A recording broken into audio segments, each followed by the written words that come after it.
આની અંદર માતા પિતાનું આધાર કાર્ડ બી લઈએ છે, માતા પિતાના ટેલિફોન નંબર, એડ્રેસ બી આની અંદર લેવામાં આવે છે, જેથી લગ્ન નોંધણી જ્યારે કરવામાં આવે એટલે કે જ્યારે અરજી આપે છે લગ્ન નોંધણી માટેની, તે જ દિવસે લગ્ન નોંધણી કરનાર દીકરીના માતા પિતાને આ સંપૂર્ણ ડિટેલ એમના ઘરે મોકલી લેવામાં આવશે.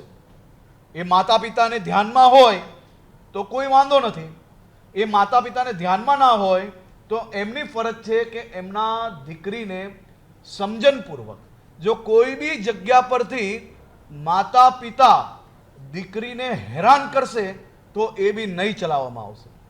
દીકરીને સમજણપૂર્વક સામાજિક રીતે સમજાવે એ એમની ફરજ છે, એ એમનો ધર્મ છે અને એમાં અમે બી સહયોગી છે. પરંતુ દીકરીઓ પર પ્રેશર કરશે તો એ ચલાવી લેવામાં નહીં આવશે. તો આ સંપૂર્ણ માહિતી 10 દિવસની અંદર એના પરિવારને મોકલવાની રહેશે. 1 મહિનાની અંદર આ રજિસ્ટ્રેશનની જે પ્રક્રિયા, જે નિયમ છે આપણો, એ નિયમ પ્રમાણે આગળ વધવામાં આવશે.